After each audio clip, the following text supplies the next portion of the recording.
So we're here today to do two case-based discussions. One is on secondary amenorrhea, and the next one is on normocytic anemia. I have Manbir here with me today, who's a senior clinical pharmacist, and we're just going to be discussing the cases and go from there. All right. So, Manbir, if you could just introduce the first case. The first case is secondary amenorrhea, isn't it? Secondary amenorrhea. So if you just start from the beginning, start with the age, don't mention any names, Sure. and we'll go from there. So we have a 32-year-old female, Afro-Caribbean descent. She's been complaining of 4 months without a period. Okay. Well, that was when I spoke to her. She last had one in July. I spoke to her back in November. She was having a very light period at the time I spoke to her, although it was very light, explained by her.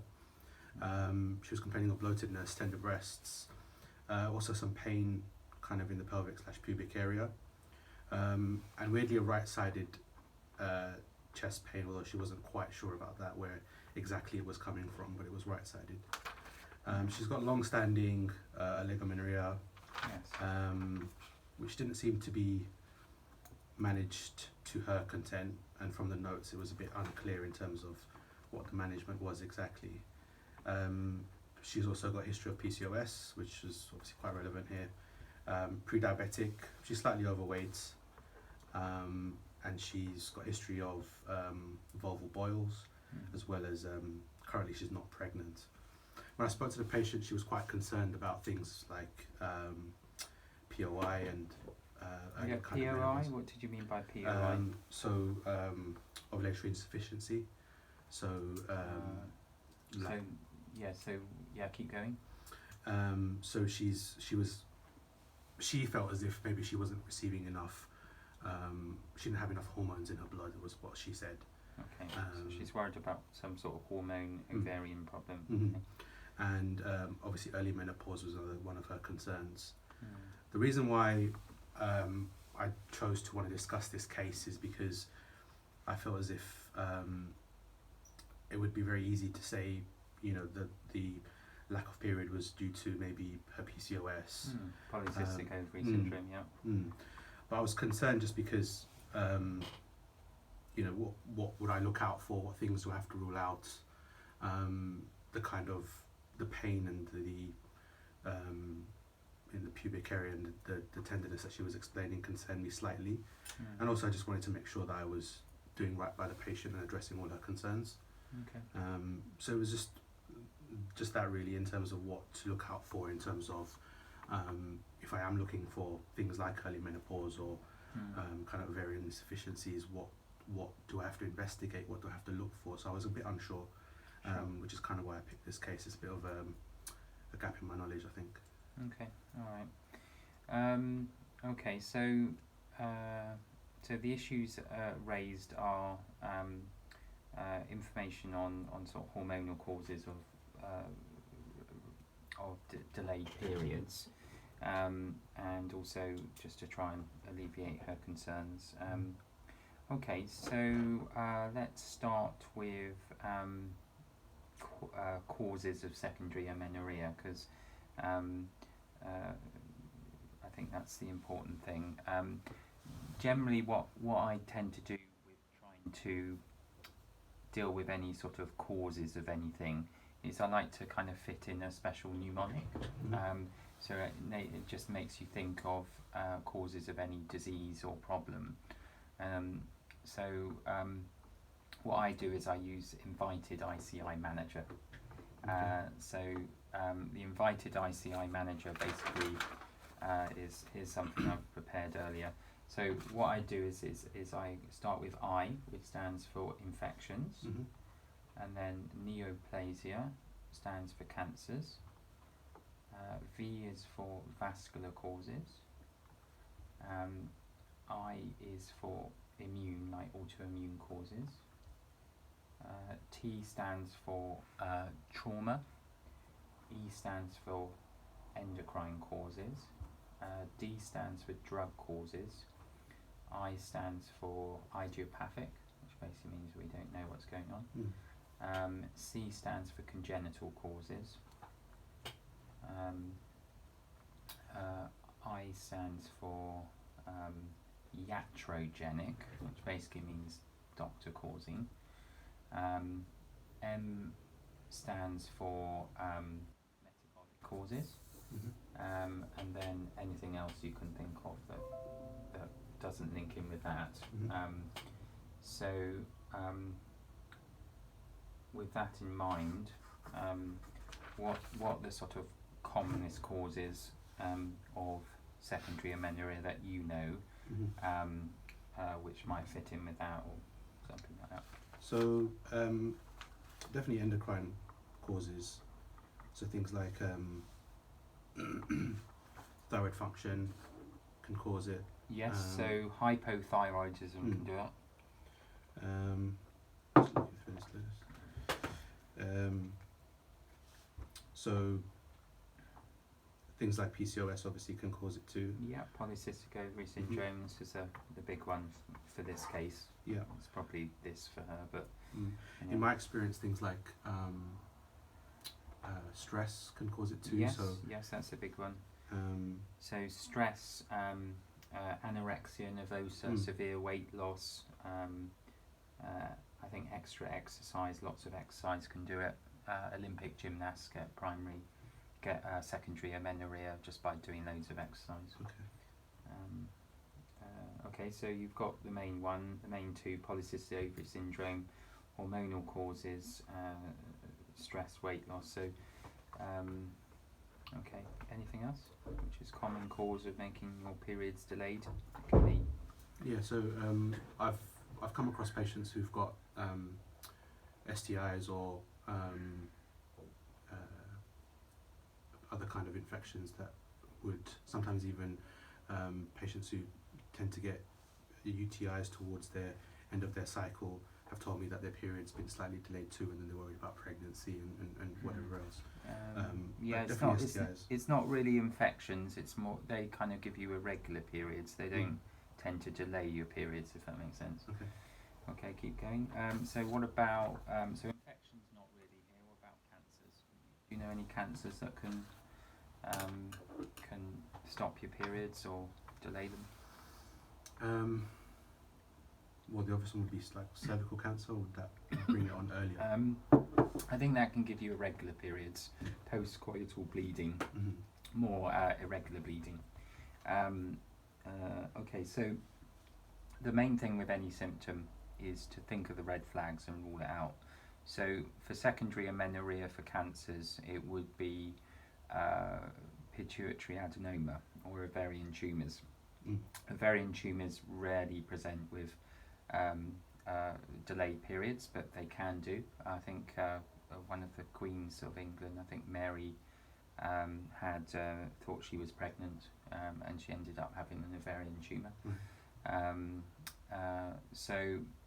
But the other thing is a pituitary adenoma, which presents as headaches and blurred vision. Yeah, so that's and you get very high prolactin, or quite high.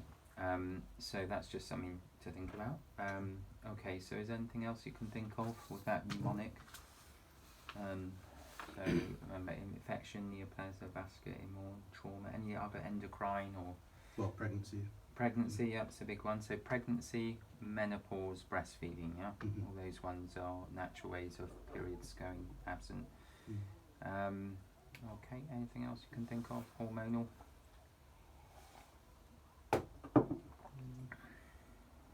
So there's a few other rarer things like Addison's disease, where your cortisol level goes down, Cushing's disease, where you have too much cortisol in your body, and there's pituitary failures can do it as well. Okay, drugs. What sort of drugs can stop your periods? What hormones? Progesterone. Yeah, so normocytic is a big one to delay your periods, for instance. Anything else you can think of?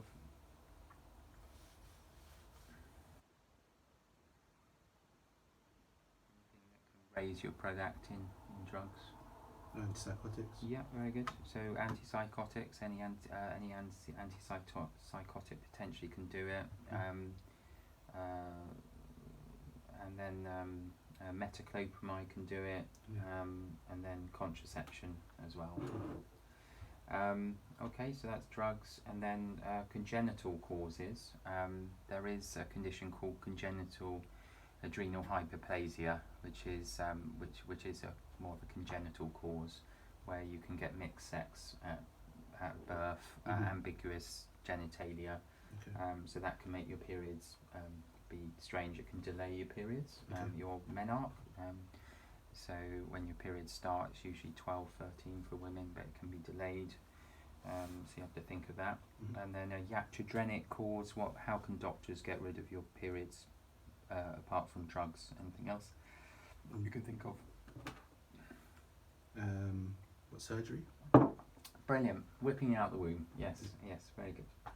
So that's that as well. So they're the sort of causes to think about. Really, when you take a history, you need to sort of start thinking about the causes and then just working through it. So you take in a history. To work out if it's a congenital cause, you need to ask about when was the first day of their period, to see if it was delayed or not. So that will link into that. Obviously, a history of the drugs. There wasn't anything on the drug history, I don't think, was there? No. So the sort of things that for her would be maybe a psychological cause. Polycystic ovary syndrome is the big one. And then you just sort of try and tie it in with her ideas and concerns and expectations. So you were saying that there was a concern that she had primary ovarian failure or something like that. Yeah. So that or menopause, yes. So that would be picked up by blood tests and history as well. So what that means is we just need to do some blood tests, things like FSH and LH to look for signs of menopause, and then it will be things just to confirm we're not missing a pituitary tumour, so that's prolactin. And then you would think about doing testosterone level, and there we go. And you need to just ask a sort of ideally ask about her mental health as well. Is she exercising a lot? Is she anorexic? I think on the just see if she's overweight or not. She was slightly, her BMI was 27, I think. Yeah, so that would go against anorexia as a cause. So it's very likely to be polycystic ovary syndrome.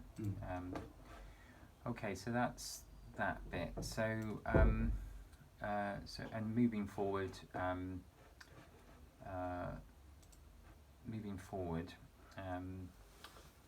So what we basically need to do is do some blood tests and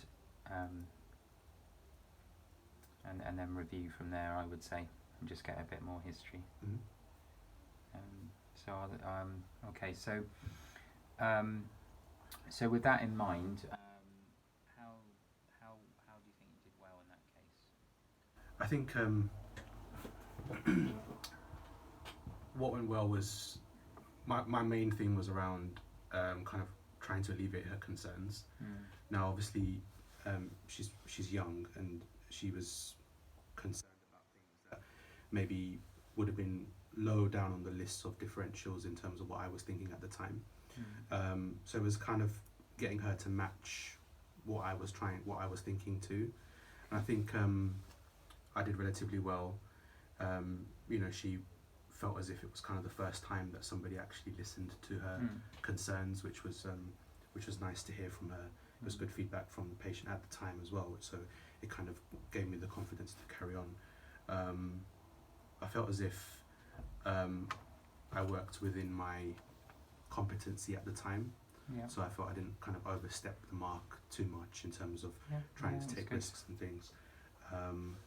In the end, I think I may have asked for a GP to review the patient for me. Yes, yes. And then that was my next question actually, was around her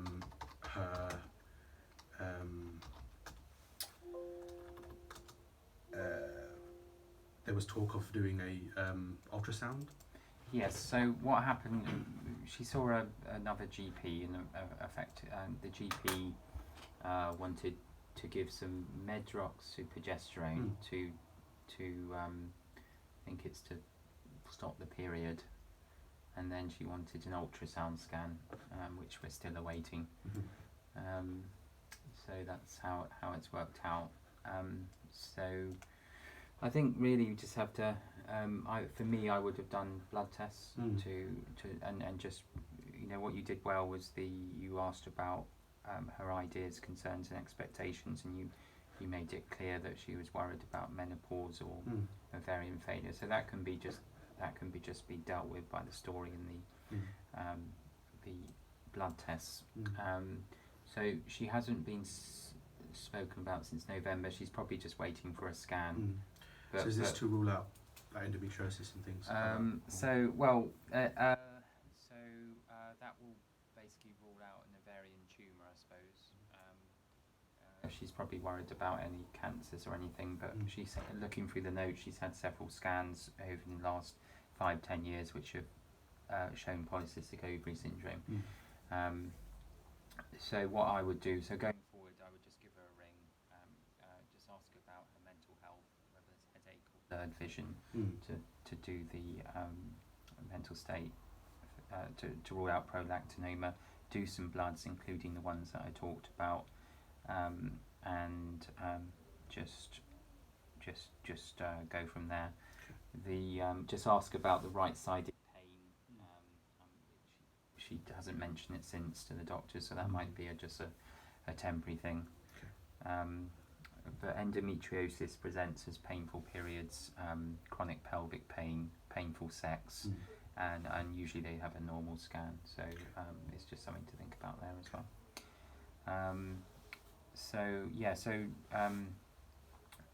So just improving that, I would just go with all that and then go from there.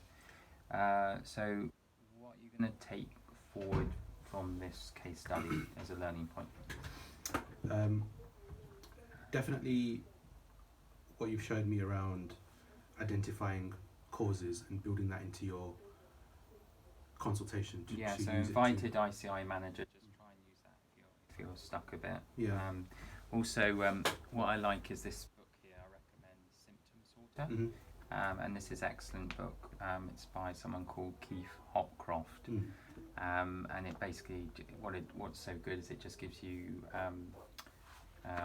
symptom, and then it just tells you the causes, and then what's good is everyone has a little red flag box, so that's why. And then so it's I've used this for the last 10, 15, 20 years, and it's quite useful just for me not to miss anything obvious, or think of the rarer stuff as well.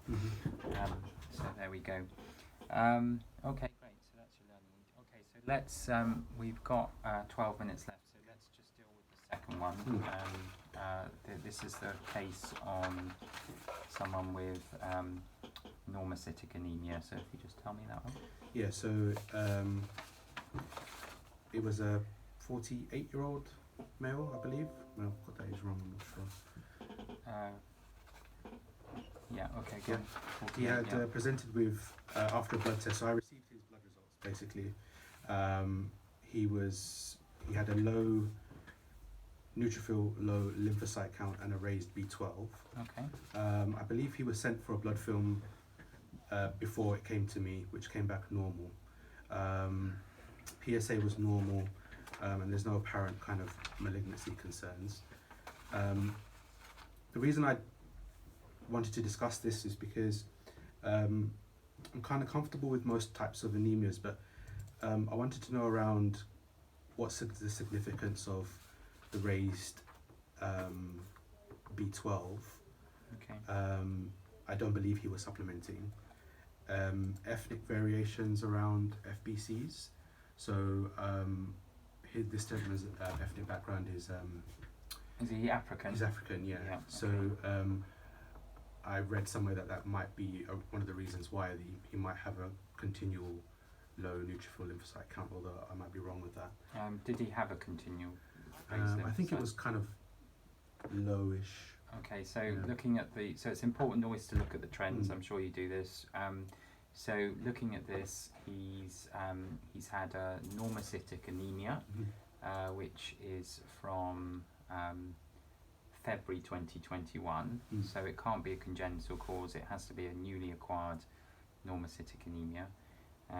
So he's been at 125 since February 2021.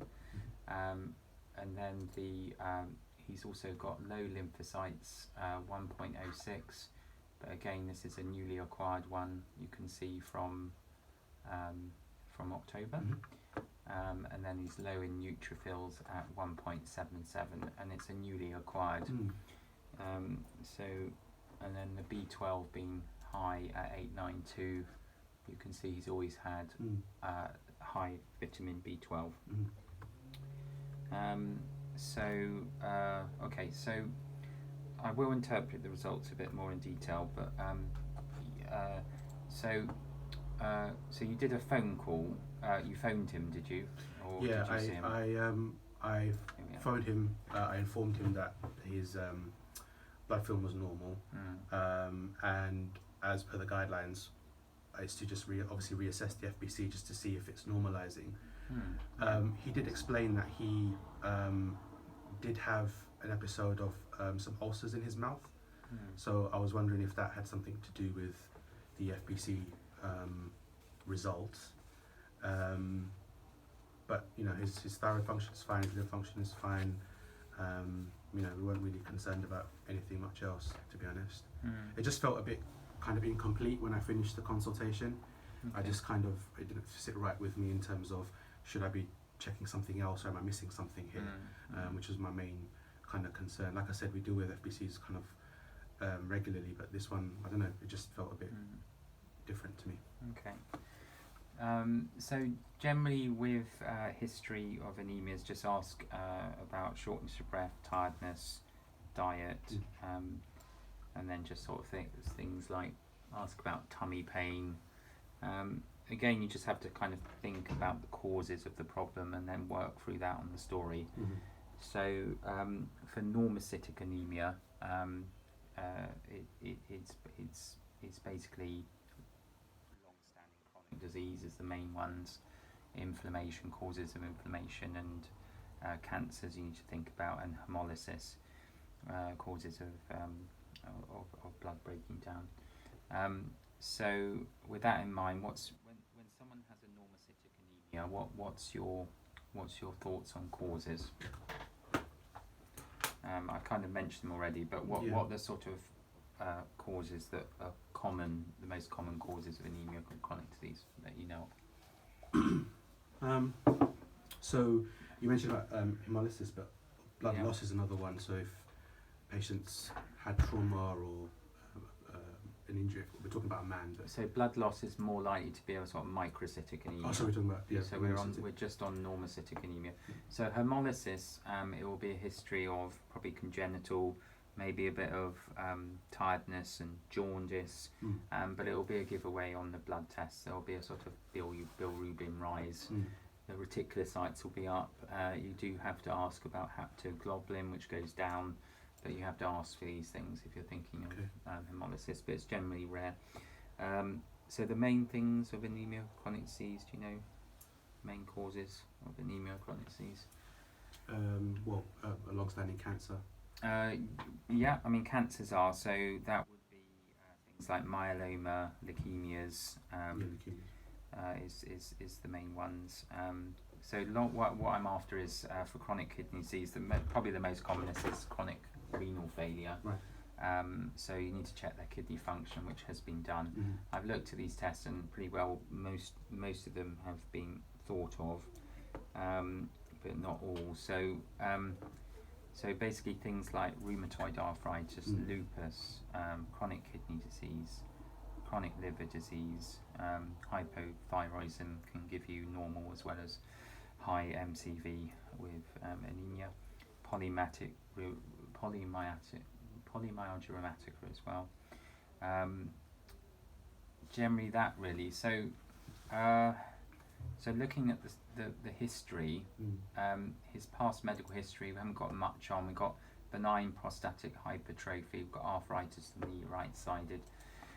So we're not really getting much from the history and the story of anemia or chronic disease. And also, I think your colleague was thinking of myeloma as well and has ruled that out.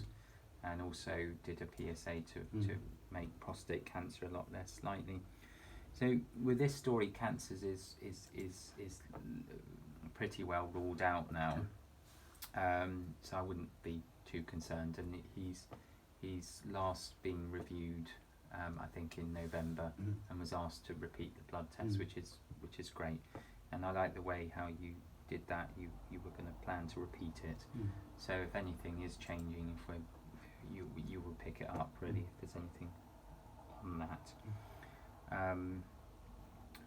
So I think the one thing, I think we do need to do a blood test now, and moving forward, I think we do need to ring him up and just give him a ring and just do these blood tests. So I would do a full blood count.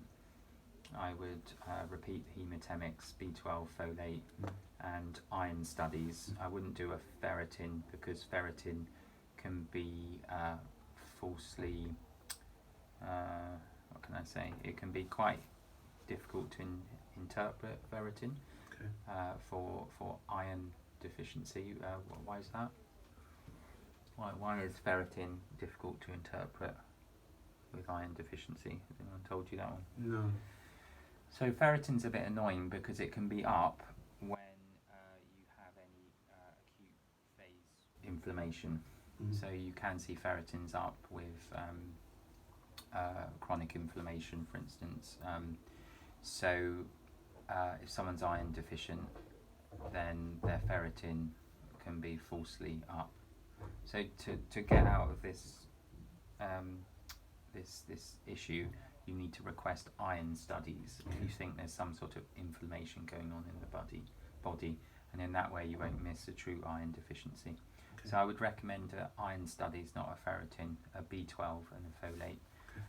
The B12 has been consistently high, you can see from the things. Generally, I wouldn't worry about it. I don't think it's anything serious. I would just repeat it if it's high. It could be related to diet or taking some supplement where they've forgotten to tell you. But don't worry about high vitamin B12. The neutrophil business, this is a new neutrophilia and a new lymphocyte. So I'll be thinking that maybe in November he's got a new infection somewhere which hasn't, perhaps he had a cough or a cold. And the other thing that needs to be checked is HIV, which it can present as